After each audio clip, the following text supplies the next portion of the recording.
యోధా diagnostic centre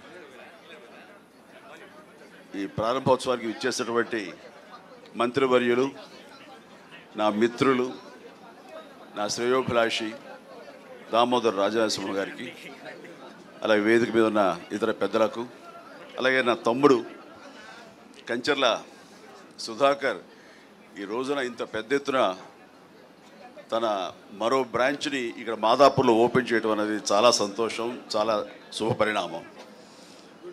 తన ideology నాకు తెలుసు.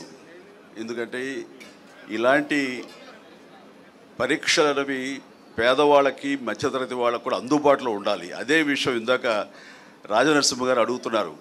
ఇది వాళ్ళకి అందుబాటులో ఉంటేనే దీని ప్రయోజకత్వం, దీని యొక్క అల్టిమేట్ ఎయిమ్ అది.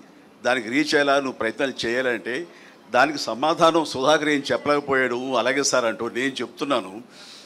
లాస్ట్ టైం అమీర్పేటలో ఇలాంటి డయాగ్నోస్టిక్ సెంటర్ ఓపెన్ అయిన సందర్భంగా నాకు అప్పటికప్పుడు అనిపించింది, మా సినిమా కళాకారులు, కార్మికులు ఎంతోమంది ఉన్నారు. వాళ్ళందరూ ఏ రోజుకు ఆ రోజు ఉపాధి, ఆ రోజు వాళ్ళ పబ్బం గడుపుకోవాల్సిన పరిస్థితి. అలాంటి వాళ్ళకి కూడా ఇలాంటి అవసరాలు ఎంతో ఉంటుంది, ముఖ్యంగా మెడికల్ ఎయిడ్.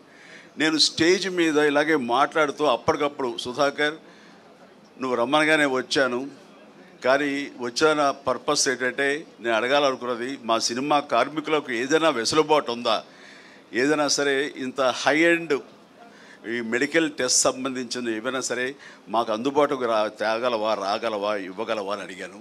ఖచ్చితంగా ఇస్తాను, చెప్పండి అన్నయ్య అని అన్నాడు. నన్ను అన్నయ్య అని పిలుస్తాను, నా తమ్ముళ్ళు అంటున్నాడు కాబట్టి. వెంటనే దాదాపుగా తన అన్న మాట ప్రకారం 14,000 మంది సినిమా కార్మికులకు చిరంజీవి చారిటబుల్ ట్రస్ట్ అండ్ యోధా డయాగ్నోస్టిక్ సెంటర్ సంయుక్తంగా కొన్ని కార్డులు ఇవ్వడం జరిగింది. అది 14,000 మంది కేవలం ఆ ఇష్యూ చేసిన మెంబర్స్కి మాత్రమే కాదు, వాళ్ళ ఫ్యామిలీ మెంబర్స్ కూడా ఆ వెసులుబాటు ఇవ్వగలిగాడు. అంటే దాదాపు 14,000 ఇంటూ 5 మంది, వాళ్ళ అమ్మ, నాన్న, భార్య, బిడ్డ అంతమందికి ఇచ్చేలాగా తను సమాయుత్తం అయ్యాడు. ఈరోజు కూడా ప్రతి కార్మికులు అంటారు, సార్ మీరు ఆ రోజున మాకు ఇప్పించబట్టి, అక్కడ మాకు ఆ వెల్కమింగ్ ఉండబట్టి, అక్కడ వెసులుబాటు మాకు ఉండబట్టి మాకు ఎంతో కలిసి వస్తుంది. ఎంఆర్ఐ చేయించాలంటే మాకు 15,000 నుంచి 18,000 దాకా అవుతుంది, మాకు 5-6 వేలలో అయిపోతుంది యోధా డయాగ్నోస్టిక్ సెంటర్కి వెళ్తే.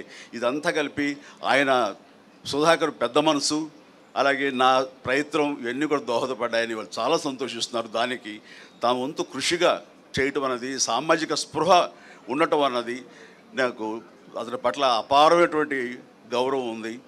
అండ్ ఇందాక మన మినిస్టర్ గారు అడిగిన దానికి సమాధానం ఇదే సార్. ఆ రకంగా సామాజిక బాధ్యత వహించి తను ఇలాంటివి కల్పించాడు. అందుకని అలాగే ఇక్కడ కూడాను ఈ రోజున మన ప్రసాద్ గారు ఉన్నారు, ఆయన ఆధ్వర్యంలో డిజిటల్ ఫెడరేషన్ ఉంది. వాళ్ళకు కూడా ఈ రోజున యూట్యూబర్స్ కానివ్వండి, ఇతర ఇన్ఫ్లుయెన్సర్స్కి కార్డులు అందజేయటం అనేది ఇది చాలా చాలా శుభపరిణామం, చాలా మంచిది.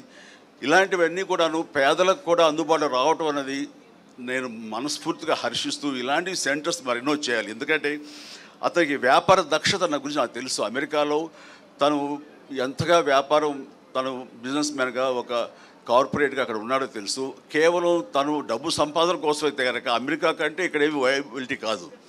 అలాంటి అమెరికాని కాదనుకుని అక్కడి నుంచి ఇక్కడికి వచ్చి ఈ రకమైనటువంటి